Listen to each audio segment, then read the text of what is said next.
할렐루야. 행복하십시오. 성령 충만하십시오. 우리 대림절 마지막 주일입니다. 우리 마지막 주일 성탄의 기쁨이 여러분들의 가정 가운데 더욱더 충만하게 기다려지는 시간 되기를 축원드립니다. 아기 예수께서 태어나신 때에 아기 예수를 경배하러 왔던 많은 사람들이 있습니다. 그 사람들이 우연히 우렁찬 아기의 목소리에 이끌려서 들여다본 것이 아니었습니다. 우연히 들여다본 것이 아니고 인도를 받고 왔어요. 무엇을 따라왔다는 것이죠. 동방 박사들은 무엇을 따라왔습니까? 별 따라왔습니다. 별 따러 온 것이 아니라 별 따라왔습니다. 마태복음 2장 2절의 말씀을 보게 되면 유대인의 왕으로 나신 이가 어디 계시냐? 우리가 동방에서 그의 별을 보고 그에게 경배하러 왔노라. 별을 보고 그에게 경배하러 왔노라. 그리고 9절서부터 11절까지 읽어드립니다. 박사들이 왕의 말을 듣고 갈새 동방에서 보던 그 별이 문득 앞서 인도하여 가다가 아기 있는 곳 위에 머물러 서 있는지라. 그들이 별을 보고 매우 크게 기뻐하더라.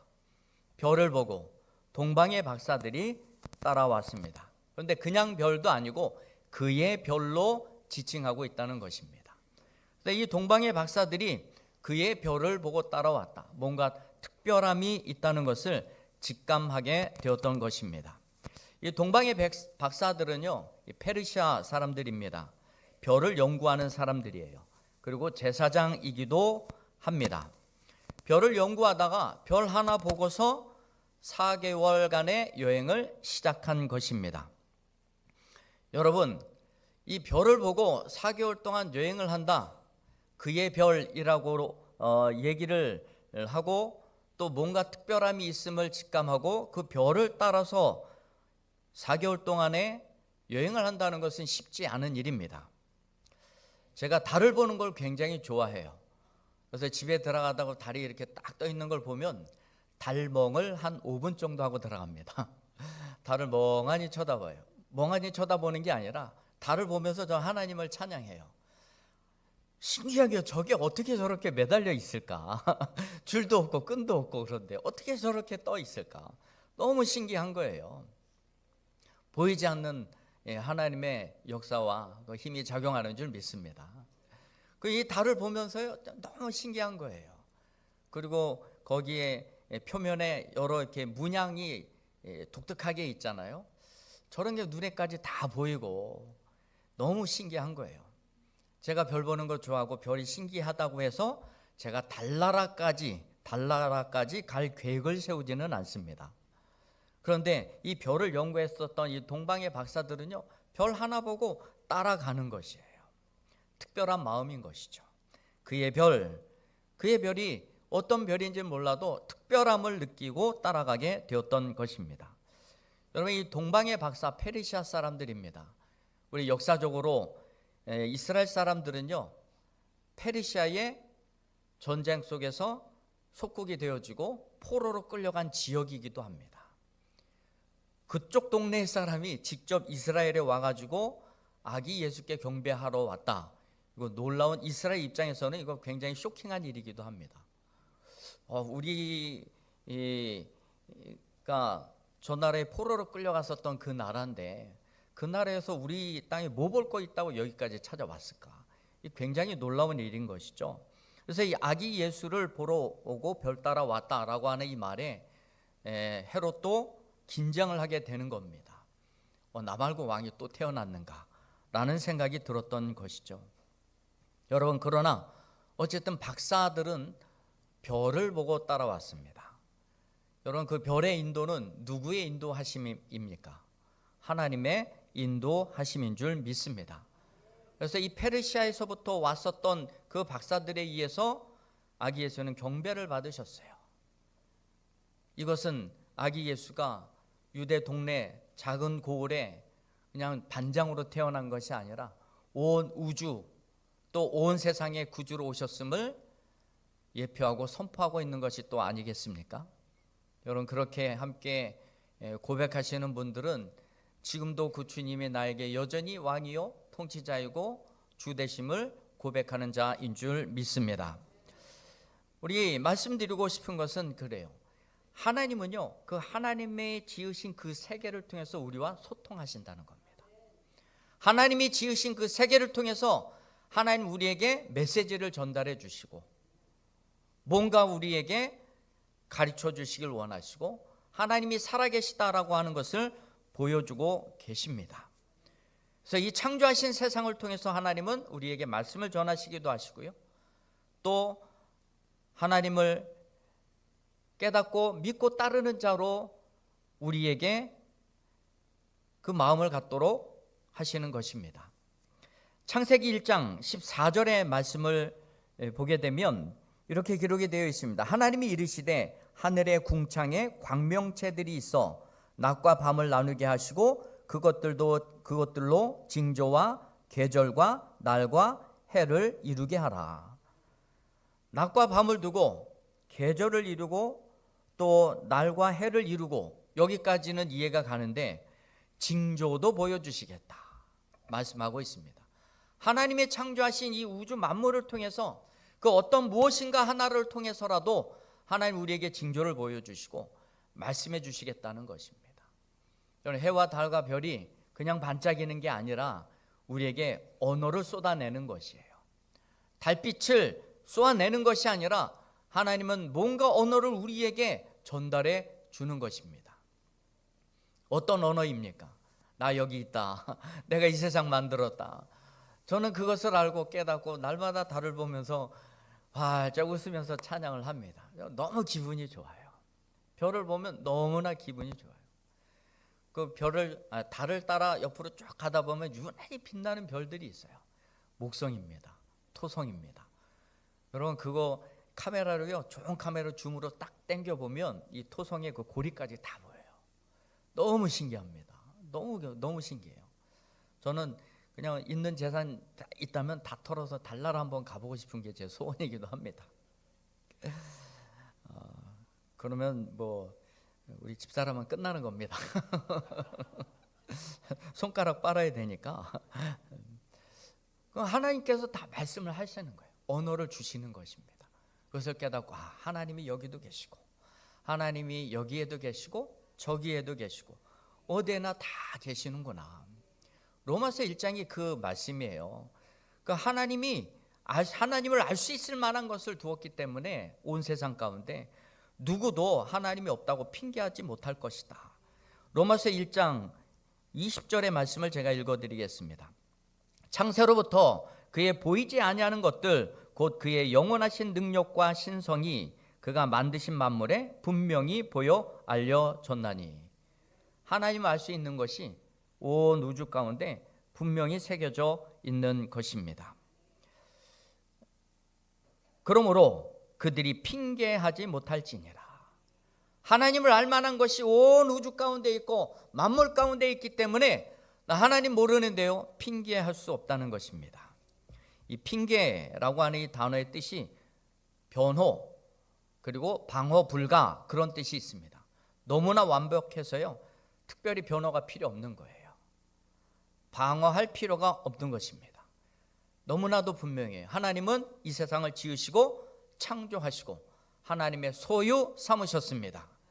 그 어떤 것을 통해서라도 심지어는 내 자신을 통해서라도 하나님이 살아계시고 나를 창조하시고 나와 함께 하신다는 이 메시지를 우리는 충분히 볼 수 있다는 것이죠. 골로새서 1장 16절의 말씀을 보면 만물이 그에게서 창조되었다. 온 우주가 하나님의 손에 의해서 창조되었다는 것입니다. 만물, 코스모스입니다. 코스모스. 우주, 또 질서라고도 해석을 합니다. 온 우주, 만물, 질서, 이건 다 하나님이 창조하시는 것이에요. 그러면 그 운행하는 질서 속에서 우리는 하나님을 볼 수 있고 알 수 있고 깨달을 수 있다는 사실을 말씀하고 있는 것입니다. 그래서 이 코스모스 질서라고 하는 단어에서 파생된 것이 코스메틱입니다. 코스메틱이 뭡니까? 화장품이에요. 화장품. 그래서 우리 여인들이요, 이 화장을 하면 얼굴에 질서가 딱 잡혀요. 근데 얼굴에 이게 화장을 지우면 질서가 사라져요. 저는 집에 가면 자주 경험합니다. 갑자기 질서가 사라진 모습에 당황스럽기도 하기도 합니다. 그러니까 하나님은 온 우주 만물을 질서 있게 창조하셨어요. 그것을 보면서 이게 우연히 만들어진 게 아니구나. 분명히 하나님이 아니면 이렇게 할 수가 없어. 모든 인생으로 하여금 종국에는 그 고백을 하게 만드시는 거예요. 시편에 나와 있습니다. 우리 모든 인생은 이 우주를 통해서 말씀하시고 또 설명하시고 하나님의 존재됨을 알 수 있도록 해 놓으셨는데, 여러분 그것을 알지 못하고 깨닫지 못하는 심령은 어떻게 되는지 아십니까? 하나님 그냥 그대로 내버려 두세요. 로마서 1장 20절 이하의 말씀입니다. 하나님께서 지금 모든 심령과 영혼들에게 이 질서 있는 세계를 주셨는데, 굳이 그것을 이해하지 않고 인정하지 않는 사람들은요, 그대로 살아가도록 내버려 두십니다. 로마서 1장 24절에 그러므로 하나님께서 그들을 마음의 정욕대로 더러움에 내버려 두사. 로마서 1장 26절 이 때문에 하나님께서 그들을 부끄러운 욕심에 내버려 두셨으니. 로마서 1장 28절 또한 그들이 마음에 하나님 두기를 싫어하며 하나님께서 그들을 그 상실한 마음대로 내버려 두사. 그냥 내버려 두는 거예요. 하나님을 인정하지 않는 사람들 그냥 내버려 두는 거예요. 인정하지 않는 채로 살아가도록 그냥 내버려 두시는 것입니다. 그 가운데 그냥 내버려 두신 게 아니에요. 하나님은 끝까지 우주를 통해서, 만물을 통해서, 말씀을 통해서, 성령을 통해서, 예수 그리스도를 통해서, 일반적인 계시와 특별한 계시를 통해서 있는 모든 것들을 다 동원해서 우리에게 증명해 보이셨어요. 그런데 그렇게 해도 안 믿으면 어쩔 수 없는 것이죠. 그 죄는 그 스스로가 당해야 될 줄 믿습니다. 여러분, 이것이 바로 깨어진 질서 아니겠습니까? 하나님을 인정하지 않는 것, 질서가 깨어지는 것입니다. 그 깨어진 질서를 회복할 때가 바로 예수님 재림하는 때입니다. 우리는 그때를 기다리는 것입니다. 하나님께서 창조하시는 우주를 통해서 여러분들은 하나님의 계심을 깨닫기도 하시고 또 그것을 통해서 소명도 받으실 수 있어요. 여러분, 그 하찮은 닭의 울음소리를 듣고 베드로가 회개했습니다. 여러분, 우리가 어떤 것을 통해서라도, 무엇을 보든지 통해서도 우리는 회개할 수 있는 마음이 있는 거예요. 그게 뭡니까? 언어예요. 언어. 가르쳐 주시는 것이에요. 그것이 우리의 심령을 통해서 하나님이 말씀해 주시는 것이라고요. 모세는요, 불붙는 가시떨기 나무 그냥 흘려보내지 않았어요. 유심히 봤습니다. 그래서 그 앞에서 소명을 받았어요. 하나님은 우주를 통해서, 자연 만물을 통해서 우리에게 언어를 전달해 주세요. 말씀하십니다. 따라가십시오. 그 따르는 심령과 영혼들은 결국 하나님을 경배하는 자로 서게 될 줄 믿습니다. 동방 박사들은 별 따라 갔습니다. 별 따라갔는데 뭐 어떻게 하고 따라갔을까요? 별거리 하고 따라갔을 것 같아요. 제가 자, 어쨌든 동방의 박사들은 별을 보고 따라갔는데 요셉도 있었습니다. 마리아의 남편 요셉, 그리고 목동들도 예수님을 찾아가서, 아기 예수를 찾아가서 경배했습니다. 저는 이 요셉과 목동들은 성령을 따라 아기 예수께 경배했음을 확신합니다. 성령을 따라서. 마리아는요, 요셉과 동거하기 전에 성령으로 아기 예수를 잉태했습니다. 오늘 본문 말씀 18절의 말씀입니다. 예수 그리스도의 나심은 이러하니라. 그의 어머니 마리아가 요셉과 약혼하고 동거하기 전에 성령으로 잉태된 것이 나타났더니. 마리아가 잉태된 것은 인간의 씨로 된 것이 아니라 성령으로 잉태되었다는 것입니다. 그리고 9절, 19절과 20절의 말씀을 보면 마리아가 잉태되었다는 이 사실을 알고 난 요셉은 도대체 무슨 일인가 싶어서 이 마리아를 조용히 끊어 놓고자 했습니다. 왜냐하면 이 결혼도 하지 않고 동거도 하지 않은 상태에서 아기를 가졌다. 이거는 사형감입니다. 돌로 쳐 죽입니다. 법이 그래요. 모세의 법이. 그래서 그래도 한때 사랑했던 여인이라 그렇게는 하지 않고 조용히 끊고자 했습니다. 그때 주의 사자가 나타나서 이렇게 얘기하는 겁니다.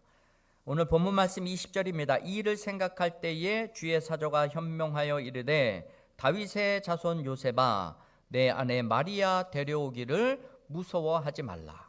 그에게 잉태된 자는 성령으로 된 것이라. 성령으로 된 것이라. 근심하고 얘가 나 몰래 또 어디 가서 바람 펴갖고 이렇게 해갖고 들어왔나 뭐 이런 걱정을 하고 있을 때 걱정하지 말아라. 성령으로 잉태된 거다. 이게 인간의 입장에서는요 쉽게 이해가 될 수 있는 얘기가 아니에요. 지금 여러분들도 이해가 안 되잖아요. 성령으로 어떻게 잉태가 될까? 그런데 성령이 하시면 됩니다. 성령으로 잉태된 거예요. 성령이라고 하다면 여러분 안 될 것도 되게 하시고 거짓말 같은 것도 사실로 만드시는 것이 성령입니다. 그러니까 성령을 따른 거예요. 더더군다나 요셉은요 그 아들에게 이름을 지어줄 권리마저도 뺏겼어요. 아기가 나면은 아버지가 이름을 지어주는데 그 아버지의 권리입니다. 근데 그 권리마저도 빼앗겼어요. 21절의 말씀을 보면 아들을 낳으리니 이름을 예수라 하라. 이름까지 줘줬어요. 이는 그가 자기 백성을 그들의 죄에서 구원할 자이심이라. 여러분 요셉은 아버지로서의 모든 권리는 지금 다 빼앗긴 상태입니다. 아버지로서의 가질 수 있는 그 권리, 최소한 그럴 수는 있잖아요. 뭐 성령으로 잉태됐다고 하는 것까지야 내가 뭐 어쩔 수 없습니다. 그러나 이름 정도는 제가 짓도록 좀 해주셔야 되지 않겠습니까? 뭐 이렇게 좀 살짝 반항도 할 수가 있어요. 그런데 그것마저도 포기하고 순종했다는 것입니다. 저는 요셉은 성령의 음성에 순종한 줄 믿습니다. 여러분 이렇게까지 어찌 보면 요셉의 그 한 인격과 인생이 처참하게 밝혀지는 것 같아요. 근데 그게 아닙니다. 요셉의 인격이 무시되는 것 같지만 하나님께서는 그 요셉을 들어 사용하셔서 하나님의 영광을 드러낼 자로 사용을 하신 것입니다. 이 땅 위에 구세주 메시아가 오는 데 있어서 하나님의 그 뜻을 이루는 데 있어서 요셉을 파트너로 세우신 것이에요. 얼마나 감사한 일입니까? 별것도 아닌 그 요셉을, 동네 목수나 하고 있는 그 요셉을 그냥 파트너로 삼으신 것이에요. 요셉의 입장에서는 좀 황당하기는 하겠지만 얼마나 그게 감사하고 기쁜 일이겠습니까? 하나님의 영광을 드러낼 자로 쓰임을 받는 거예요. 여러분 제가 여러분한테 권사님, 집사님 저랑 일 좀 해봅시다 이런 얼마나 여러분 기쁘세요? 아니신가요? 좀 좋다고 좀 해주실까요? 여러분 저하고 좀 일 좀 합시다. 얼마나 좋아요? 네, 얼마나 좋아요. 그런데 그렇게 요셉이 나랑 좀 일 좀 하자. 이 땅 위에 구세주 메시아가 오실 텐데 너가 순종만 하면 이 일은 다 끝난다. 거기에 순종한 겁니다. 그래서 하나님의 영광을 드러낼 자로 하나님이 쓰신 것이에요. 여러분 성령을 따라 살아가시길 축원드립니다. 성령을 따라 살아가시면 거짓말 같은 이야기를 할지라도 진짜가 되는 거예요. 요한복음 14장 26절의 말씀을 보면 성령을 따라 살아가게 될 것을 우리에게 요청하시고 말씀하고 있습니다. 보혜사 곧 아버지께서 내 이름으로 보내실 성령 그가 너희에게 모든 것을 가르치시고 내가 너희에게 말한 모든 것을 생각나게 하리라. 하나님은 진리의 영이십니다. 우리에게 가르쳐 주세요. 내 속에서 무엇을 말해야 될 것까지도 생각나게 하시는 분이십니다. 뿐만 아니라 요한복음 16장 13절의 말씀을 읽어드리겠습니다. 진리의 성령이 오시면 그가 너희를 모든 진리 가운데로 인도하시리니 그가 스스로 말하지 않고 오직 들은 것을 말하며 장래 일을 너희에게 알리시리라. 그럼 우리는 성령의 인도를 따라 살아가야 되는 자들인 줄 믿습니다. 요셉은요, 성령의 음성을 듣고 아버지의 권리로서 가질 수 있는 모든 것을 다 내려놓고 포기하기까지 성령을 따랐습니다. 그래서 하나님께서는 주의 뜻을 나타내고 구세주가 이 땅 가운데 오는 데 있어서 하나님이 파트너로 삼았던 자입니다. 여러분은 하나님의 파트너로서 열정과 열심으로 하나님의 영광을 드러낼 자로 사역을 감당하시기를 소망합니다. 더 나아가서 저를 통해서 일하시는 그 하나님, 저를 통해서 여러분들에게 권면하고 부탁할 때에 제가 여기 있습니다. 나를 써주세요. 이런 마음을 가지고 함께 기쁨으로 마음을 같이 해주시면 정말 고맙고 감사하겠습니다. 말씀 따라 성령 따라 살아가시고 승리하실 주의 이름으로 축원드립니다. 목동들도요, 성령을 따라서 아기 예수를 찾아 나아가 경배했다는 것입니다. 지금 목동들이 베들레헴 외곽 밖에서 양떼들을 지키고 있었습니다. 누가복음 2장 8절에 보면 그 지역의 목자들이 밤에 밖에서 자기 양떼를 지키더니, 그 지역은 베들레헴입니다.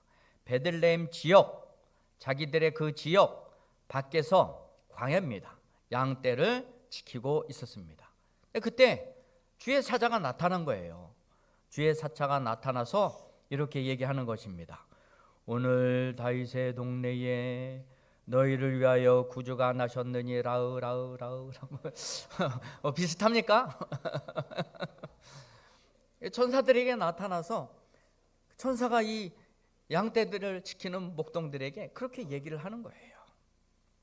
여러분, 이게 그 양떼를 치던 목동의 입장에서는 오늘 다윗의 동네에 구세주가 나셨다, 그들의 귀에는 이게 어떻게 들렸을까요?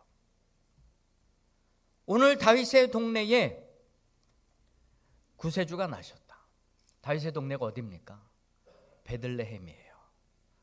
지금 이 목동들이 어느 동네 사람들입니까? 베들레헴 사람들이에요. 그러면 이 목동들이 이 천사의 음성을 들을 때는 어떻게 들었냐면, 다윗의 동네? 우리 동네인데? 우리 동네에 구주가 나신다고? 그럼 한번 빨리 가봐야지. 이렇게 되는 겁니다. 여러분, 다른 동네도 아니고 내가 사는 동네에 구세주가 온다는데, 그것도 다윗의 후손이 온다는데 기대가 안 되겠습니까? 다윗이 어떤 인물입니까? 이스라엘 사람들이 지금도 굉장히 영웅으로 떠받들고 있는 사람이 다윗입니다. 그래서 이스라엘의 그 국기도 다윗의 별이 기록되어 있어요. 다윗이 확장했었던 그 영토의 크기를 윗줄과 아랫줄에 다윗의 별 사이에 놓고 윗줄 상한선 밑에 하한선, 다윗 왕 때에 넓게 펼쳐갔었던 그 땅을 기억하면서 국기를 만들어냈어요. 지금도 굉장히 다윗이라고 한다면 영웅으로 떠받들고 있는 나라가 바로 이스라엘입니다. 여러분, 내가 살고 있는 동네에 지금 구세주가 나신다고, 다윗의 자손이 오신다고, 여러분 빨리 가서 보고 싶지 않겠습니까? 우리 동네에 또 다윗과 같은 인물이 나겠구나. 얼마나 신나겠어요. 베들레헴 조그만 동네이다 보니까 애기 난 사람 금방 찾을 수가 있겠죠. 또 자기네 동네인데 얼마나 환히 다 알 수 있겠습니까? 우리 옛날에 시골 동네 이런 데 보면 옆집에 숟가락이 몇 개 있는지까지 다 알잖아요. 예? 뒤에서 뭐라 그러셨는데 자, 어쨌든 그렇습니다. 내가 사는 동네에 구주가 나신다. 목동들의 입장에서는 빨리 내려가지 않을 수가 없는 거죠. 제가 어렸을 때 살았던 동네가 리버사이드입니다. 일명 똥바다. 똥바다인데 거기에는 공중 화장실이 동네에 딱 하나 있었어요. 집마다 화장실이 없는 그런 동네에 살았습니다. 우리 이재경 권사님이 잘 아실 거예요. 그 공중 화장실이 그냥 온 동네 사람들 거길 다 살아요. 그럼 아침만 되면 전쟁이 납니다. 전쟁. 좀 하루를 편안하게 지내려면 새벽 기도회를 갔다 와야 돼요.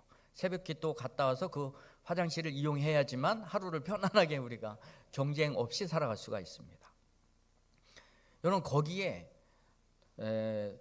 누가 살았냐면, 여러분들 여자 농구 선수 중에 옛날에 우리나라를 대표했었던 유명한 농구 선수가 있어요. 세터로서 이름을 날렸던 정은순 선수. 혹시 아십니까? 예. 그 정은순 선수랑 저랑 같이 자랐어요. 그 똥바다에서 같이 놀기도 하고. 근데 그때는 뭐 이 코 많이 흘렸잖아요. 그래서 맨날 우리 코 찔찔이라고 놀렸었는데, 여러분, 정은순 선수가 내가 자란 동네에서 자라갖고 어느새 농구 선수가 돼가지고 TV 볼 때마다 저는 우리 아내한테도 나랑 같이 자라네요. 이렇게 얼마나 자랑을 많이 하는지 몰라요. 이 농구 선수 하나 나와도, 국가대표 선수 하나 나와도 그게 자랑이고 기쁨이고. 여러분, 이 대통령 나온 그 마을에 가면 대통령 생가 다 만들어놔요. 우리 동네에서 구세주가 나신다는데 얼마나 기쁘겠어요. 그냥 목동들이 뒤도 안 돌아보고 그냥 내려간 거예요. 내려가서 아기 예수께 경배하게 되었다는 것입니다. 여러분, 다윗의 동네에, 내가 사는 동네에 예수 그리스도께서 오셨다. 굉장한 영광인 것이죠. 여러분, 예수님께서는요, 이 땅 위에 오셨습니다. 육신의 몸을 입고 오셨어요. 우리가 사는 이 지구에 육신의 몸으로 입고 오셨어요. 우리에게 이것은 다윗의 동네뿐만이 아니라 우리에게도 영광이 되는 줄 믿습니다. 예수님께서는 육신의 몸을 입고 이 땅에 오셔가지고 예수님은 몸으로 할 수 있는 모든 일은 다 하셨어요. 그래서 우리 육신에 갇혀있는 우리를 해방시키시고 자유케 하시고 구원하셨다는 것입니다. 예수님께서는요, 이 땅에서 몸을 입고 이 땅에 오셨어요. 가장 낮은 곳으로 오셨습니다. 우리의 나음을 위해서 채찍으로 몸에 맞아 우리의 병 나음을 위해서 채찍에 맞으셨고요. 그리고 그 몸으로 십자가를 지셨고요. 그 몸으로 부활을 하셨고요. 이제 그 몸으로 다시 재림에 오신다는 사실입니다. 예수님이 이 땅 가운데 몸으로 오셔서 몸으로 하실 수 있는 모든 일을 다 하셔서 사망과 죽음 권세 가운데 있는 우리들을 구원해 내신 것이에요. 할렐루야. 여러분, 목동들과 요셉은 성령을 따라 움직였던 사람들이고, 성령을 따라 그리고 아기 예수께 경배를 드렸던 자들이 목동들이었습니다. 동방의 박사들은 별을 따라갔었고, 목자들은 별을 따라갔었고, 시선을 이제 우리에게 돌려서요, 우리는 메시아를 따라가야 됩니다. 할렐루야. 메시아를 따라 사는 삶을 살아가야 되고 메시아를 소망 삼고 살아야 된다는 것입니다. 유다의 왕 12번째 왕이죠. 아하스 왕이 있습니다. 아하스 왕이 있는데 북쪽의 이스라엘과 그 옆쪽의 아람이 연합을 해서 이 남쪽 유다를 침공해 들어오려고 합니다. 갑작스러운 이 전쟁에 아하스 왕이 당황이 된 거죠. 어떻게 하면 좋을까? 하나님이 내가 도와줄게, 그렇게 말씀하셨어요. 그런데 이 아하스 왕이요, 무슨 정신으로 얘기한 건지 모르지만 하나님이 돕겠다는데 굳이 안 도와줘도 된대요. 하나님 도움 필요 없습니다. 그러니까 하나님도 좀 징하세요. 그러지 말고 내가 도와줄게. 조금만 더 기다려주세요. 무슨 얘기했죠? 아하스가 그랬습니다. 뭔 얘기했죠? 조금만 기다리라고요?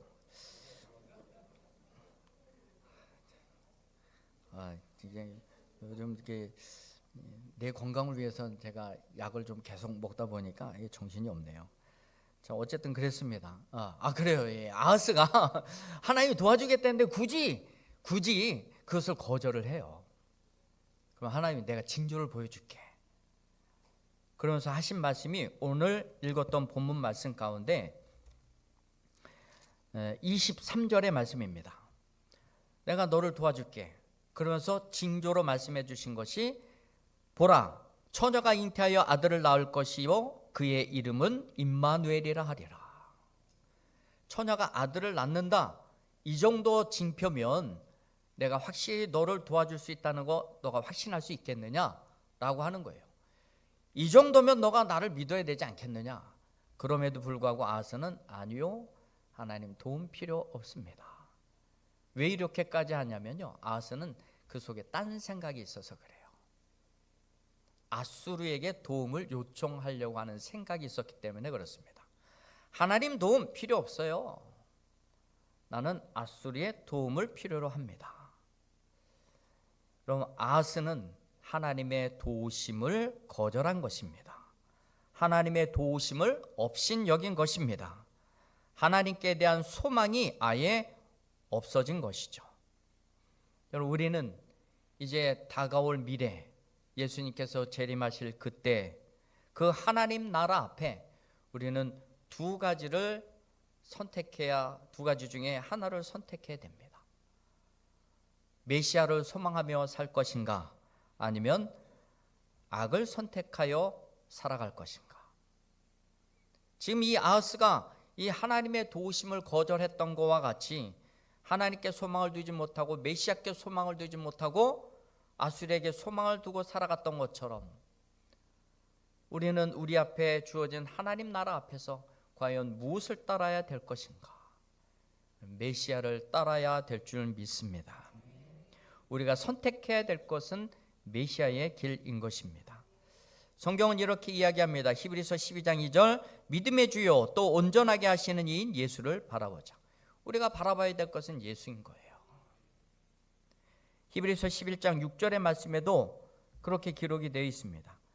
히브리서 11장 6절의 말씀을 제가 읽어드리도록 하겠습니다. 믿음이 없이는 하나님을 기쁘시게 하지 못하나니 하나님께 나아가는 자는 반드시 그가 계신 곳과 또한 그가 자기를 찾는 자들에게 상 주시는 이심을 믿어야 할지니라.